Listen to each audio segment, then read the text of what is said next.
नमस्कार, मैं हूं दीपाली राणा। आप देख रहे हैं फायदेमंद फंड्स और आज के इस शो पे हम मार्केट्स पर तो आउटलुक लेंगे ही, आगे की स्ट्रैटेजी को समझेंगे, लेकिन खासतौर से बात करेंगे एक स्पेसिफिक कैटेगरी ऑफ फंड के बारे में कि वो किस इन्वेस्टर्स को सूट करता है, क्या एक्सपेक्ट करना चाहिए, हाई रिस्क है, मॉडरेट रिस्क कैटेगरी का है और कहाँ कहाँ इन्वेस्टमेंट इस फंड के थ्रू होती है। दरअसल आज का हमारा फोकस रहेगा Kotak multi asset allocation fund पर, और इस पर बातचीत करने के लिए हमारे साथ हैं मिस्टर देवेंद्र सिंघल, जो कि इक्विटी फंड मैनेजर हैं कोटक एएमसी से। देवेंद्र जी नमस्कार, स्वागत है आपका और नववर्ष की शुभकामनाएं आपको भी। सबसे पहले तो इनफैक्ट यही समझना चाहेंगे आपसे कि अगर हम रीसेंट मंथ के ट्रेंड्स देखें तो काफ़ी वॉलिटिलिटी मार्केट में दिखाई दी है। प्रोजेक्शंस यही हैं कि शायद यहाँ से जो वॉलिटिलिटी है वो परसिस्ट करेगी, लेकिन इस वॉलिटिलिटी के पीछे के जो अंडरलाइंग फैक्टर्स हैं, कारण हैं, वो क्या हैं? सो दीपाली, आपने सही कहा, वॉलेटिलिटी रहेगी मार्केट में। और हमने देखा शुरुआती दिनों में इस साल के वॉलेटिलिटी काफी ज्यादा रही है और उम्मीद है कि आने वाले टाइम में भी कुछ ऐसी ही रहेगी। इसके कारण तो बहुत सारे हैं। सबसे पहले तो ये है कि आप एक बहुत बड़ा इवेंट जो अभी होएगा वो है यूएस के अंदर Trump would take seat and there are lot of talks. बहुत सारी बातें हो रही हैं कि वो टैरिफ लगाएंगे। कोई बोल रहा है 10% ब्लैंकेट टैरिफ लग जाएगा, कोई बोल रहा है कब लगेगा, कोई बोल रहा है कैसे लगेगा। तो उसके आसपास का जो वॉलेटिलिटी रहेगा वो हमारी करेंसी मार्केट में तो ऑलरेडी दिखने लगा है। और क्या कहते हैं, अगर आप मार्केट को भी देखें और एफआई की सेलिंग परचेज पैटर्न्स को भी देखें तो वहां पे भी हमको दिख रहा है कि काफी उठापतक हो रही है। इन सब के ऊपर अभी हम नए Q3 के रिजल्ट्स के स्टार्टिंग में आ गए हैं। आज से नतीजे आना शुरू हो जाएंगे। तो जैसे जैसे नतीजे आएंगे वॉलेटिलिटी हमको दिखेगी। और एक बहुत बड़ा इवेंट जो हम हर साल देखते हैं बजट के आसपास, उसकी भी वॉलेटिलिटी हमको लगता है कि आने वाले अगले 25-30 दिन के अंदर रहना चाहिए। बजट का आपने जिक्र किया देवेंद्र जी, क्या एक्सपेक्ट कर रहे हैं इस बार के बजट से, क्योंकि बहुत इम्पोर्टेंट ये बजट रहेगा नई पारी का सरकार की तरफ से। अब देखना तो ये होगा कि कैपिटल एक्सपेंडिचर को लेकर किस तरीके का आउटले होता है, लेकिन क्या एक्सपेक्ट कर रहे हैं इस बार के बजट में? दीपाली, जैसे आपने कहा कि कैपिटल एक्सपेंडिचर इसको बढ़ावा देने की उम्मीद है। और स्पेसिफिकली जब ग्रोथ रेट कम हो रहा है तो गवर्नमेंट को एक इकोनॉमी को धक्का देने की जरूरत है टू एक्सेलरेट द ग्रोथ। खुशी की बात यह है कि बैंकों की balance sheet, corporate balance sheets काफी दुरुस्त है, काफी स्ट्रॉन्ग है। तो वो एक बड़े कैपेक्स को अपने साथ लेके उसको आगे प्रोत्साहित कर सकती हैं और उसको फंड कर सकती हैं। इसके अलावा जो कंजम्पशन रेट ग्रोथ है उसके अंदर भी हमको लगता है कि गवर्नमेंट शायद मिडिल क्लास को कुछ राहत दे टैक्सों में, जिसका सीधा असर कंजम्पशन के ऊपर भी पड़ना चाहिए आने वाले टाइम। ओके, और कंजम्पशन एज अ सेक्टर आपको कैसे लग रहा है यहाँ से? आपका क्या व्यू है इस पूरे ही सेगमेंट पर? कौन से सेगमेंट में बोला आपने? Consumption? Consumption, right. So Deepali, consumption के ऊपर हमारा व्यू बहुत कंस्ट्रक्टिव है। अभी आप अगर पिछले क्वार्टर के नतीजे देखें और उसकी कमेंट्री देखें तो ऐसा लग रहा है कि रूरल में जो या गांव में जो कंजम्पशन था, वो जो कमी थी वो वापस आ रही है। क्रॉप अच्छी हुई है, गवर्नमेंट का सपोर्ट भी जा रहा है। अर्बन लेड थोड़ी डिमांड कम है, जो हमको लगता है कि आने वाले 1-2 क्वार्टर में वो भी संभल जाएगी। और जो भी पीछे वॉल्यूम नंबर्स आए हैं ऑटो के, और पीछे बड़ा अच्छा मैरिज सीजन भी गया है, तो हमको लगता है कि हाँ, आने वाले टाइम में consumption could be a good theme going forward. और हम उस पर काफी कंस्ट्रक्टिव व्यू है हमारा। ओके, अच्छा, ओवरऑल Q3 अर्निंग सीजन से क्या एक्सपेक्ट करना चाहिए? हालांकि तमाम हमने ब्रोकरेज रिपोर्ट्स देखी हैं, बड़े एक्सपर्ट्स का व्यू भी समझा है। आशंका तो यही जताई जा रही है कि अभी थोड़ा सा और पेन रहेगा, म्यूटेड सेट ऑफ अर्निंग्स रह सकती हैं। बट आप कैसे देखते हैं ओवरऑल इस बार के अर्निंग सीजन को? आप क्योंकि ऑलरेडी पहले से ही एक्सपेक्टेशंस म्यूटेड अर्निंग्स की हैं, तो क्या मान के चलें कि मार्केट रिएक्टिंग फैक्टर शायद उतना ना रहे अर्निंग्स में, या फिर ये समझ लें आपसे कि डिसअपॉइंटमेंट्स कहाँ आने की पॉसिबिलिटीज है और सरप्राइजेस कहाँ आ सकते हैं? कुछ अगर आप सेंस दे सके तो। अभी तो कहना मुश्किल है, क्योंकि क्या अल्टीमेटली आएगा, नंबर्स किस तरह से पैन आउट करेंगे। आपका जो आपने बताया कि म्यूटेड ग्रोथ एक्सपेक्टेशंस है, तो definitely that is the right word to use it. हालांकि हमको लगता है कि Q2 से Q3 थोड़ा बेहतर रहेगा। कंजम्पशन में आपको थोड़ा सा ग्रोथ थोड़ा सा बेटर दिखेगा। मार्जिन प्रोफाइल भी स्पेसिफिक जो सर्विसेज सेक्टर है जहाँ पे फॉर एग्जाम्पल आईटी, हमको लगता है मार्जिन थोड़े से बेटर होने चाहिए, Q2 से ज्यादा वहां पे दिखना चाहिए। कंजम्पशन के अंदर भी हमको लगता है कि ओवरऑल डिस्क्रिशनरी स्पेस के जो मार्जिन है वो थोड़ा बेटर होना चाहिए, या आप ऑटो स्पेस ले लीजिए या QSR ले लीजिए, हमको लगता है वहां पे भी आपको थोड़ा सा सरप्राइज मिल सकता है। बट हाँ, यही है मोटा मोटी। बैंकों में जो मार्जिन कंप्रेशन की हम बात सुन रहे थे, शायद थोड़ा सा उस पर प्रेशर कम हो versus what is relatively expected है। बट भी तो जैसे जैसे नतीजे आएंगे वैसे ही पता चलेगा उसके बारे में। अच्छा, अगर हम नियर टर्म पॉजिटिव्स या नेगेटिव्स की बात करें मार्केट के लिए, तो आप क्या देख रहे हैं? सी पॉजिटिव में तो जैसे मैंने बताया, कॉर्पोरेट बैलेंस शीट और बैंक्स की बैलेंस शीट काफी दुरुस्त है। तो एक, अगर कोई गवर्नमेंट इंसेंटिव आते हैं या गवर्नमेंट लेड कैपेक्स पुश होता है, तो I think that could ईगरली be followed by private capex also. So that could basically give you a sense of direction आने वाले 6 महीने 12 महीने के लिए। हमें जो विंटर क्रॉप है उसका भी अच्छा अनुमान आ रहा है, और लगता है कि प्राइसेस भी सुदृढ़ है। तो एक कंजम्पशन जो है लोअर एंड पे, वहां पे भी हमको लगता है कि कुछ तेजी देखने को मिलेगी। That is a positive trigger. और बजट में अगर गवर्नमेंट ने कुछ वित्त मंत्री ने जी ने कुछ टैक्स पे राहत दी गरीबों या मिडिल क्लास को, तो I think that would also add to the overall consumption. हमने देखा है रुपी डिप्रिशिएट हुआ है, while it is bad for the overall economy, but export related जो सेक्टर्स हैं वहां पे थोड़ा सा पॉजिटिविटी बन सकती है, तो वो पॉजिटिव होंगे हमारे हिसाब से आने वाले टाइम। ओके अच्छा देवेंद्र जी, आपने शुरुआत में जैसे मेंशन कहा कि डोनाल्ड ट्रंप पॉलिसीज़ पर भी नजरें रहेंगी कि किस तरीके के स्टेप्स वो लेते हैं, क्या पॉलिसीज़ लेकर आते हैं। हालांकि it's too early to comment, but still कौन से वो रेस्पेक्टिव सेक्टर्स या स्टॉक्स हो सकते हैं जो कि डायरेक्टली इम्पैक्ट करेंगे डोनाल्ड ट्रंप की पॉलिसीज़ से, या फिर potential implications Donald Trump policies की इंडियन इन्वेस्टर्स के लिए क्या हो सकते हैं? दीपाली, ये कहना बहुत ही मुश्किल है, बिकॉज उनका जो पहला निशाना है वो चाइना से इंपोर्ट्स जो है उसके ऊपर है। तो उसमें वो कौन कौन से सेक्टर्स के ऊपर टारगेट करेंगे, और उसमें चाइनीज मार्केट कैसे रिएक्ट करेगा, और उस पर कितना करेंसी का इम्पैक्ट आएगा, वो अभी ये सब कहना बहुत ही हमें लगता है शुरुआती तौर है। और हमको ऐसा भी लगता है, कुछ कुछ एक्सपर्ट्स तो ऐसे भी बोलते हैं कि it may not be as bad as what is being projected. So I think one has to be really keep an eye on, and I would refrain from commenting at this point in time. But China plus one जहाँ पे strategy था, that would be a beneficiary sector which could be chemicals, automobiles, pharmaceuticals and IT for sure. अच्छा देवेंद्र जी, मैं देख रही थी कि आप काफ़ी सारे फंड्स को मैनेज करते हैं, इक्विटी ओरिएंटेशन ज़्यादा है आपका, तो यूजुअली आपकी इन्वेस्टमेंट फिलॉसफी क्या रहती है?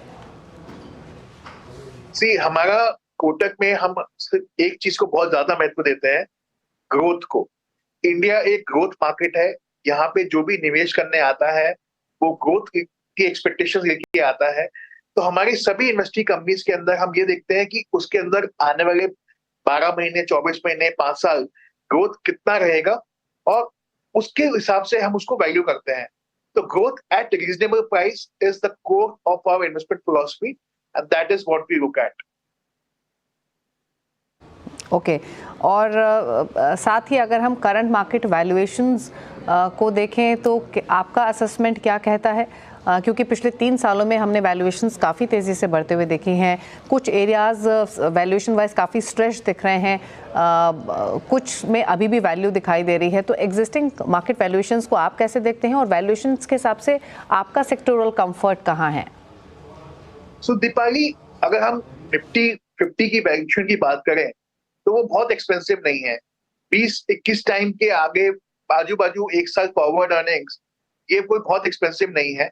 अगर आप 10-15 साल का इतिहास देखेंगे तो आपको थोड़ा ज्यादा लगेगा, बट अगर आप पिछले 5 साल का एवरेज वैल्यूएशन देखेंगे तो we are just about there, we are definitely not expensive. Mid cap small cap के अंदर as a basket it is slightly more expensive than the large cap, वहां पे प्रीमियम थोड़ा ज्यादा है, बट वहां पे ग्रोथ भी ज्यादा है। तो अगर निफ्टी अर्निंग्स 10-12% तक ग्रो कर रही है, तो हमने देखा कि मिड कैप स्मॉल कैप उससे ज्यादा ग्रोथ कर रहे हैं। तो जैसा मैंने पहले भी बताया, Indian market is very very growth conscious, जहां पे ग्रोथ ज्यादा है we are willing to pay a higher valuation, but it has to support that valuation in terms of what the growth rates would be. तो हमको नहीं लगता कि market बहुत ज्यादा महंगा है। हाँ, कुछ कुछ क्षेत्र हैं जहां पे एक्सपेंसिव वैल्यूएशंस है और वो हमेशा से रहा भी है। आप किसी भी टाइम में पकड़ लीजिए, आप देखेंगे कि कुछ मार्केट के कंपोनेंट्स एक्सपेंसिव हैं, कुछ अट्रैक्टिव वैल्यूएशन है, और हमारा यही काम है कि हमको उस क्षेत्र में निवेश ज्यादा देखना है जहां पे वैल्यूएशंस अट्रैक्टिव हो and we don't end up ओवरपेइंग।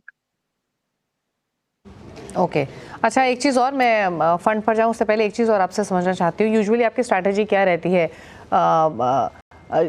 जो आपके पोर्टफोलियोज होते हैं, आप कब वहाँ पर सेक्टोरल शिफ्ट्स करते हैं, मार्केट वॉलिटिलिटी को कितना क्लोजली वॉच करते हैं? मतलब यूजुअली जब एक पोर्टफोलियो फॉर्म किया जाता है तो कितने टाइम पे रिव्यू होता है, और मार्केट साइकिल या फिर मार्केट मूवमेंट के हिसाब से क्या शिफ्ट्स होते हैं पोर्टफोलियोज में?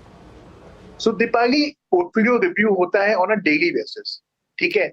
बट बड़े इवेंट्स कब आते हैं? जब कोई बड़ी घटना हो जाए या रिजल्ट्स आए या कोई स्टॉक में बड़ा मूवमेंट आ जाए, तो उसके हिसाब से जब पोर्टफोलियो में वैल्यूएशन हम देखते हैं और कंपैरेटिवली देखते हैं, तो अगर हमको लगता है कि जिस ऑब्जेक्टिव से हमने वो स्टॉक को लिया था वो पूरा हो गया, या उसकी last part of the rerating is already been done, or we find a better stock than what is currently there with a lower impact cost to be taken in mind, we are happy to change our portfolio। But बहुत बार हमने देखा है कि हम लोग 3 से 5 साल 7 साल तक भी पोर्टफोलियो को स्टॉक में लेके बैठते हैं। जब तक ग्रोथ विजिबल है, जब तक हमारा थीसिस उसके ऊपर काम कर रहा है, we are happy to hold it. अगर हमसे कोई गलती हुई है जहां पे हमने कुछ गलत कॉल ले लिया या स्टॉक हमारे मुताबिक नहीं चल रहा, we are happy to cut our losses and move out and put a new stock into the portfolio. So it is very subjective to what conditions are there for the portfolio, कहाँ पे वो stocks काम कर रहे हैं, उनका आने वाला टाइम कैसा है, कैसी हमारी एक्सपेक्टेशंस है। अगर वो ठीक है और कंपनी काम कर रही है तो we are happy to hold a stock. Okay okay, चलिए अब फाइनली बात करते हैं मल्टी एसेट एलोकेशन फंड की। और देवेंद्र जी, पहले तो in fact if I am not wrong, ये क्या पिछले साल अगस्त 2023 में ही आप लेकर आए हैं? और अगर हाँ, तो पिछले कुछ महीनों की परफॉर्मेंस इंसेप्शन कैसी रही है इस फंड की? सो दीपाली, आप सही बोल रहे हैं। ये हमने पिछले साल ही फंड को लॉन्च किया था। ये basically multi asset allocation fund जो है हमारा, ये बेसिकली 4 इन्वेस्टमेंट क्लासेस के अंदर, 4 से 5 एक्चुअली इन्वेस्टमेंट क्लासेस के अंदर इन्वेस्ट करता है। इसमें equity, debt, commodities, overseas funds also we can invest and region in which we can invest in। हमें लगता है काफी अच्छा परफॉर्मेंस हमें देखने को मिला है इस फंड का। एक अच्छी शुरुआत रही है, उम्मीद करते हैं हम इसको कायम कर पाएंगे आगे भी।